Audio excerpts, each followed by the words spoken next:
That's why I'm telling you it's a two-family house. Buying a house without consulting me? And a two-family house? This is unbelievable. Wasn't this against our agreement? I protested vehemently to my husband. I didn't agree on any of this. We decided not to live together. Silence. Don't talk back to me, the breadwinner. How could I not respond? Even the breadwinner would be dumbfounded. His annual salary is only a quarter of mine. At this rate, I will always be treated like a slave. No joke. I've had enough of caring for an arrogant mother-in-law and dealing with a selfish father-in-law. To regain the freedom I once lost, I made a significant decision. My name is Abby. I'm 32. I work in a listed company's trade department, where I leverage my proficiency in Spanish. Traveling back and forth between overseas branches is honestly very busy. But it's a fulfilling job that pays significantly above the average for my age. I've been married to Tyler for 2 years now. We met through a college friend 3 years ago. Honestly, I never thought I, a workaholic, would get married. I wasn't confident in my appearance, so much so that I thought I might remain single forever. That's why I'm deeply grateful to Tyler for liking me enough to marry me. We promised to work together through hardships in life. Just after we married, we would talk about our future goals and dreams every night.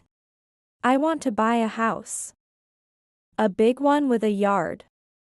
And I want to have a dog. Sounds great. I also want kids, maybe 3. I've always dreamed of a big family since I'm an only child. Yes, let's plan for that. How many children should we have by when? But reality was not so simple. Despite our efforts, we couldn't have children. I have no regrets about not having children. Rather, I think it's for the best. As time passed in our marriage, various problems started to arise. Especially about living with in-laws. Tyler and I could never agree on this. You want to live with them eventually? I don't want to. I want to spend our lives just the two of us. But, eventually my parents won't be able to live on their own. Why not plan like my parents, to enter a nursing home? That would cost money too. Sorry, let's talk about this later. No matter how many times my husband suggested it, I refused to live with his parents. I had strong resistance to living in a two-family home, having seen my mother struggle with it.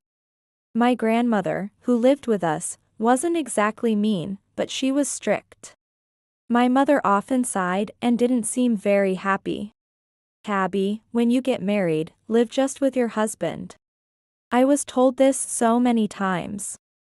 I intended to honor my mother's teachings by refusing to live with my in-laws. Then one day, my husband made a proposal.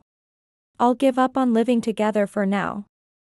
Instead, can I ask you for a favor? What kind of favor? You need to borrow money?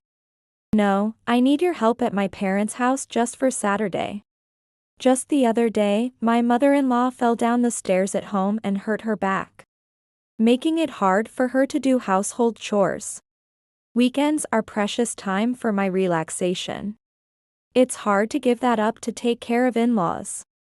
But if I refused, Tyler and his parents might feel hurt. Thinking this, I agreed to help at my in-laws' house and greatly regretted it.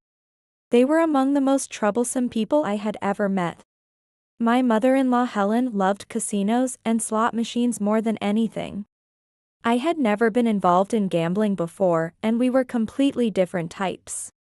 She would even spend her entire pension on the day she withdrew it from the bank. And when she ran out of money to play, she would make a sorry face and ask me for an allowance. Abby, sorry to ask, but can you lend me $100? I'll double it and give it back. I wasn't informed that I had to lend money to my mother-in-law. Speaking of which, there was something else I hadn't been told beforehand. My mother-in-law had asked me to stay overnight and help at the in-laws' house on Saturday. I wouldn't be free until Sunday afternoon. I had almost no time for myself. My irritation just grew.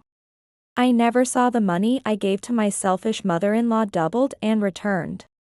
It was practically like throwing it down the drain. Frankly, giving her an allowance was a pain. When I mentioned this, Tyler apologized with a face much like his mother's. It'd be terrible if Mom borrowed from shady dealers, right? I just want to avoid that. So I should just quietly give her an allowance? Why don't you do it? Sorry. I really feel bad. My mother-in-law, who never hesitated to impose on me. Once, it got late returning home, so I bought some ready-made dishes and served it. The way my mother-in-law spoke at that time. I can still vividly remember the anger from that day. Abby, are you trying to make us eat ready-made food? Sorry. I didn't have time to cook today. Unbelievable. Who do you think you are, making your in-laws eat this? What's so wrong with serving ready-made food? If you have any complaints, I'd appreciate it if you'd at least make your own portion and eat it first. When I said that, my mother-in-law gave me a displeased look, glared at me, and sighed. Spending time together like this, my mother-in-law's attitude kept getting worse. Whenever I voiced a slight opinion, she would quickly raise her eyebrows. I always tell you not to be impudent. Do you want to get punched? Mother, please stop being so harsh. It's all your fault. Keep talking nonsense, and I'll make Tyler divorce you. She thinks I'll listen if she threatens me. I dreaded every weekend coming. It felt worse than visiting a particularly difficult client. Someone who made me feel even worse than my mother-in-law was my father-in-law. My father-in-law had absolutely no sense of morals or manners. I was shocked when I saw my father-in-law wandering around naked after a bath on Saturday night. The same thing appended when he used the toilet. He would pee with the door open. When I protested that it was too much. It's my house, I can do what I want. Could you please stop at least while I'm here helping out? No way. Don't get cocky just because you're my daughter-in-law. No matter how humbly I asked, my father-in-law ignored me. It was so vulgar and low-class, I couldn't stand to think this was my own family. Like my mother-in-law, my father-in-law was also not the type of person I could get along with. The worst thing about my father-in-law was his bad drinking habits. When he got drunk, he invariably caused trouble for the people around him in bars or other places. He often threw things and got into fights with other drunk patrons. The location didn't matter. Whether at home or in a bar, he would start causing trouble as soon as he got drunk. Every Saturday night, when my father-in-law drank outside, I was the one who always had to pick him up. The humiliation of having to apologize to the staff and other customers. I even had to pick him up from the police on occasion. I had become so well known to some of the officers. Moreover, what I hated even more was that every Saturday night, when I took a bath at my in-laws' house, he would come to the changing room. I was always nervous, wondering what if he jokingly opened the door. Moreover, sometimes my underwear went missing. I consulted my husband, but he was no help at all. The loss of my underwear did not stop, and it kept disappearing one after another.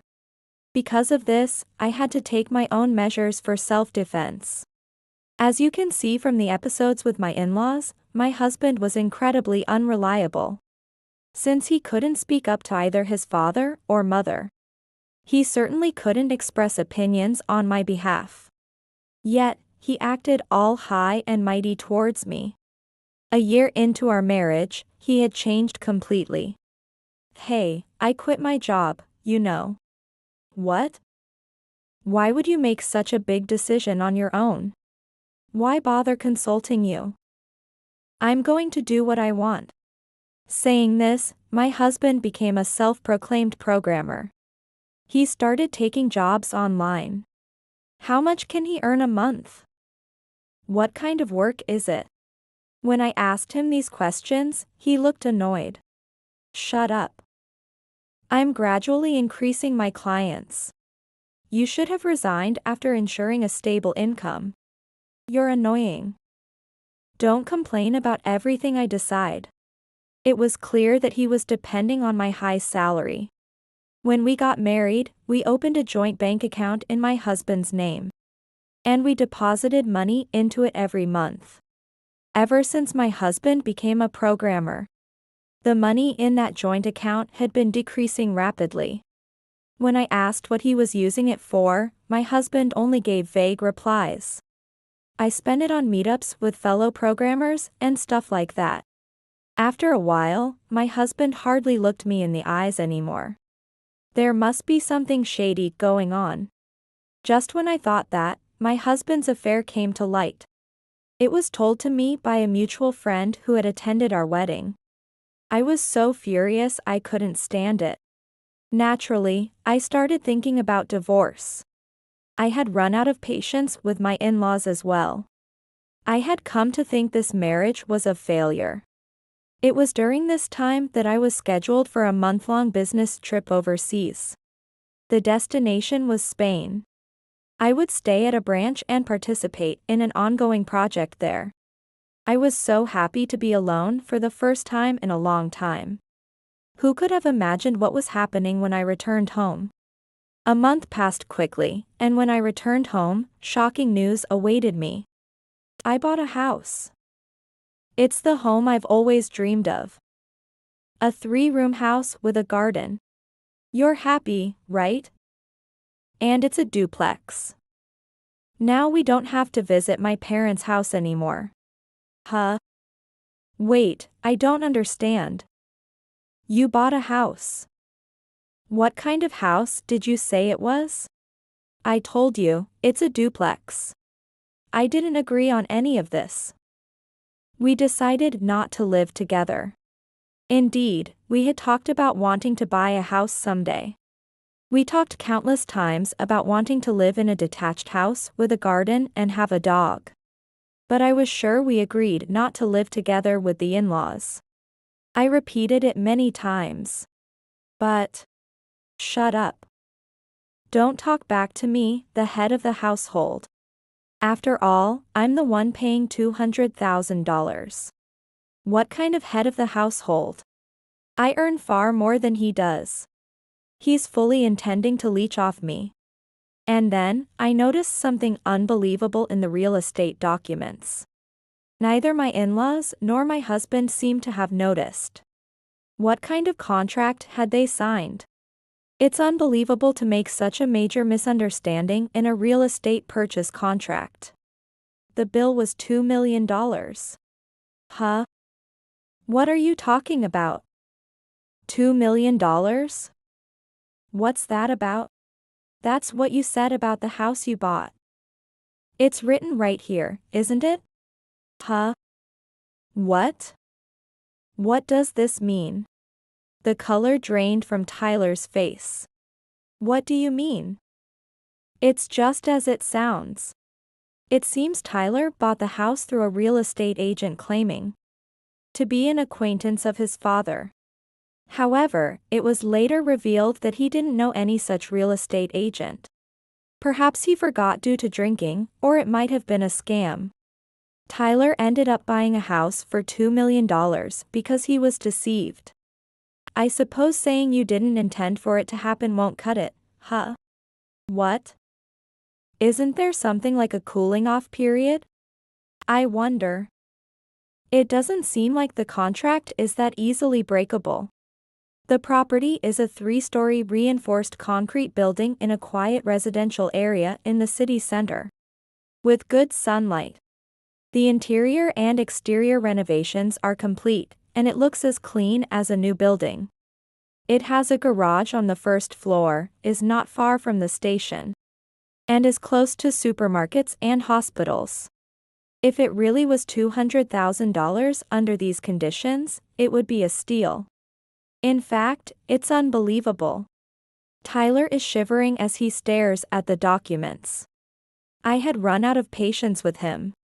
Hey, Tyler, let's get a divorce. I can't live with you guys anymore. What? What are you saying all of a sudden? I'm not getting a divorce. Abby, you're running away because I accidentally bought a house for $2 million. Yes. Do you think I can live with a man who makes such ridiculous mistakes? Tyler bit his lip and looked down, clearly regretting it. It was apparent how much he regretted his actions. The account that was debited appears to be the one we were using together. When Tyler mentioned joint responsibility between spouses, I flatly denied it. Then, you should have consulted me before making such a contract. What the heck? You went ahead and planned and bought it while I wasn't around. What kind of joint responsibility is that? Well, that's true. I thought you wouldn't accept living with my parents unless I pushed it through like this. Didn't we agree earlier that we wouldn't live together? You tried to push it through with sneaky methods, and that's why you're being punished now. You brought it upon yourself. Tyler fell silent, looking down. I was completely fed up and didn't want to say anything more. I was also tired from the business trip. I decided to discuss divorce with him again tomorrow. The next Saturday, a rare visitor came to our apartment. It was my in-laws. Until now, I had always been the one to visit them. They rarely came to us. It seems they were informed by Tyler about the $2 million house. Both the father-in-law and mother-in-law had serious expressions. As soon as they saw me ready and coming out of the room, the mother-in-law glared at me. Divorce is absolutely not allowed. Right now, you two are facing incredible trouble. So you must overcome this together. You got that. Overcome together? The one who bought the house without telling me and did everything secretly is Tyler, right? I'm completely innocent, so please don't drag me into this. In fact, I'm getting a divorce. I don't want to be burdened with any payments. What is that supposed to mean? You're planning to run away because things got tough? I won't allow it. Honestly, I've been wanting to divorce even before this $2 million issue came up. Both the father-in-law, the mother-in-law, and Tyler tilted their heads. All three of them had no idea what I was talking about. I decided to take my time to explain just how much I regretted this marriage. Really, I've always thought of how much I hate this marriage. Mother-in-law, do you even realize how awful you've been to me? Do you remember the horrible things you've said? Horrible things? What are you talking about? I don't think I've said anything like that. Do you really not remember? Or did you not think those were horrible things to say? Like, do you want to get punched? Or calling me a terrible wife? You've been saying things like that to me, right? It was because you were terrible, I had no choice but to say it. I don't recall ever being terrible. Even when things were tough, I managed the household chores properly. No matter the reason, such abusive words are absolutely unacceptable. It seems my mother-in-law didn't even understand such basic things. No matter the reason, saying, "Do you want to get punched?" to someone is a threat. It's grounds for a lawsuit for damages. Huh? But I was just trying to scare you. That's exactly why it's wrong. It's a threat, right? You've also said things like, "I'll make you divorce if you keep talking back." That's definitely not acceptable. I've been keeping notes of all the awful things you've said to me, you know? Helen's face turned pale. It seems she realized she would lose if this came to light. The words about being liable for damages seemed to have an impact. Leaving my now quiet mother-in-law, I turned to my father-in-law.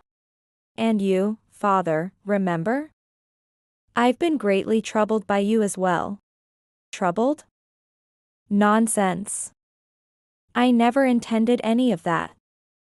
In the first place, a wife is supposed to devote herself to her marital home. Don't play the victim. That's brazen of you. How can you be so bold? Do you even understand how much money you've cost me? I've been keeping precise records of how much and when I've had to pay because of you. Payments? Are you talking about the alcohol? No, I don't remember that.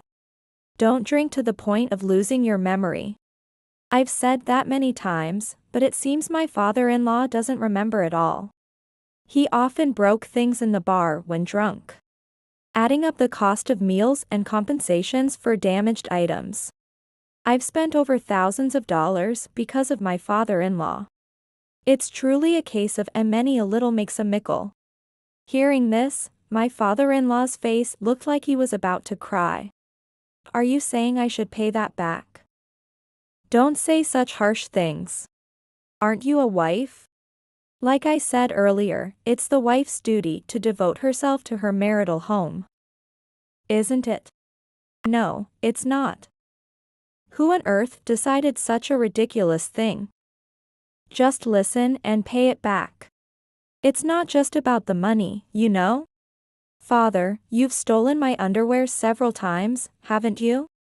Huh? You? Have you been stealing? No, that's not it. I didn't steal any panties. At that moment, the father-in-law hastily covered his mouth. I had only said underwear, not a panties. The father-in-law had dug his own grave. Helen's face turned bright red. Unbelievable. Aren't you ashamed to do such a thing? I'm telling you, I didn't steal anything. It must be some mistake. No. It's no mistake. You are indeed an underwear thief. Look, here's the evidence right here. When I showed the smartphone screen, both in-laws were speechless. The father-in-law came to the dressing room, glanced at the bathroom door, and took my underwear. All these actions were captured on video. It was something I had recorded with a hidden camera. Because the incidents kept happening, I had a hidden camera installed in the dressing room. And then I got this footage. By the way, it wasn't just this one time that my underwear was stolen. This foolish father. That's why I told him to stop. Sorry. Abby, I'm really sorry. It was just a momentary lapse. Momentary lapse or not, a thief is a thief. If I report this and take it to court following proper procedures, you would surely be charged. A man who stole his son's wife's underwear and got caught by the police. The father-in-law would have to live being pointed at for that. Apparently hating that idea, he kept bowing his head to me repeatedly. Finally, I glared at my uneasy-looking husband. My husband flinched. He seemed anxious about what was going to be said. I glanced briefly at the in-laws and then asked my husband, "What do you think?" Listening to what just happened. Tyler, you understand how awful I felt because of your parents, right? There's no way I could live with such a family. It's understandable if I want a divorce, right? I'm sorry about my parents. But, I'm your husband, and spouses are supposed to help each other. Supposed to help each other? You're saying that, Tyler? When I was being made to feel terrible by your father and mother, you never helped me once? That's... Sorry. My husband looked down apologetically. But no matter how much he apologized now, it was too late. I do not plan to ease up on him.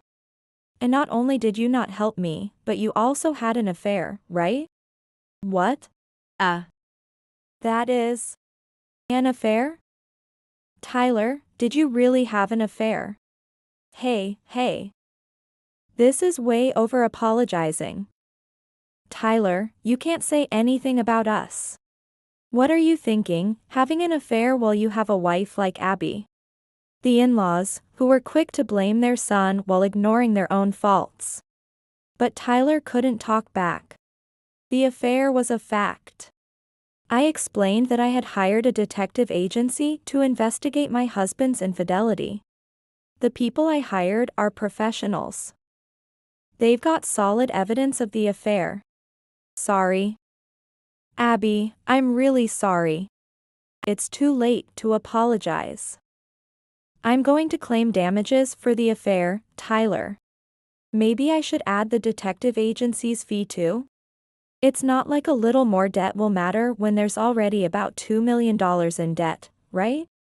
It can't be okay. Please spare me. After saying that, I pulled out something I had prepared. It was a divorce form. Just in case, I had gotten it from the city hall. I had kept it in my room for a while, but finally, its moment had come. The section I needed to write in was already filled out. Here. Sign this divorce form right now. I don't want to. I don't want to divorce you, Abby. Please let me stay with you. If you accept the divorce, I'll reduce the amount of the compensation.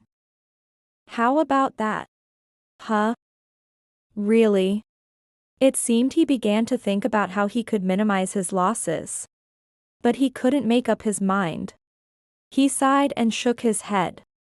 Even if he was not convinced, I was determined to push through with the divorce. If necessary, I would file for divorce mediation at the family court. That was my plan. However, it turned out not to be necessary. As my husband stopped thinking and just followed my prompting, he signed the document. Stop. You fool. His mother tried to stop him, but when I glared, she kept quiet. Thank you. I'm glad. Now I can be free. I was happy at the beginning of our marriage, but I regretted it soon after. Because you three were really the worst. Abby, I'm really sorry. All I cared about was you. It's okay, no need. I don't want to hear anything. It all sounds like excuses. Could you and your parents please leave? Honestly, I don't want to see either of your faces anymore. You don't have to say that much. The father-in-law silenced the mother-in-law, who seemed to want to say something. The in-laws left with their heads down. What followed happened very quickly. I submitted the divorce papers to the city hall. In the afternoon, I found a new place, signed the contract, and started the moving process. The various changes due to the divorce were very troublesome, but also a relief. Once this was over, I could be free. That was somewhat the feeling I had. As I was leaving the apartment where we had lived together, my husband tried to stop me. Hey, Abby. Do you really have to go? Can't we really start over? How many times do I have to tell you? It's impossible. Live happily with your family of 3 in that $2 million house. That's impossible. I can't without you. You can't rely on my income anymore. Things will never go your way again. My ex-husband broke down in tears at my cold words. It was as if he had received the final blow. He had only himself to blame for being treated this way. It was a fitting retribution. I left the apartment with just my last few belongings. I felt truly relieved. After that, my ex-husband started living in the $2 million house with his parents. They were planning to sell it eventually, but it seems they wanted to live in it for a while. Ex-mother-in-law, despite her aching back, started working. It seems she took a part-time job at a fresh food store. Perhaps she wanted to help her son a little. However, unfortunately, she had a fatal flaw, a love for gambling. Even though she earned money, she mostly spent it on casinos and slots. It was difficult to set aside money for living expenses. It seemed like she was completely addicted. Eventually, the ex-mother-in-law began to borrow money for casinos and slots. Instead of helping her son, she ended up causing him more trouble. She hardly did any housework, so the new house got dirtier and dirtier. After a few months, the new house was overflowing with garbage from bento boxes and side dishes. No one in the family took the initiative to do housework or clean up anymore. This eventually significantly lowered the value of the $2 million house. The ex-father-in-law was just as bad. He drank too much of his favorite alcohol and eventually ruined his health. He became an alcoholic and could no longer lead a normal daily life. It was impossible to leave the alcoholic ex-father-in-law unsupervised. The freelance ex-husband tried to balance watching his father and working.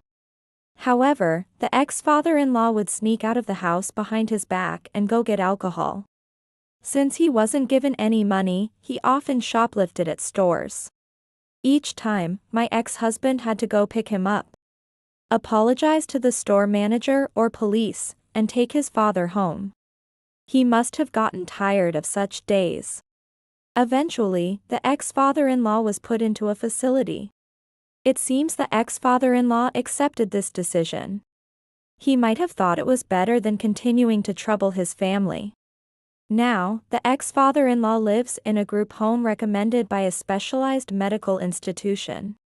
It's a facility for people hoping to recover from alcohol dependency. Sadly, neither the ex-mother-in-law nor the ex-husband has ever visited the facility. I can't imagine how lonely the ex-father-in-law must feel. Of course, it was the ex-husband who told me all these family matters. He regularly calls me, asking futile questions about whether we can get back together. I really, truly regret it. Please, Abby, let's start over. No means no. How many times do I have to say it? I'm relieved to be divorced, you know? If you have time to contact me, you should work more. Don't you have a loan you'll never be able to pay off in your lifetime? Yeah. Did I already tell you? I sold that $2 million house. Now I live in an apartment with my mother. I wanted to sell it for as much as possible, but it didn't even reach $500,000. The appraisal was low. The inside of the house was in terrible condition.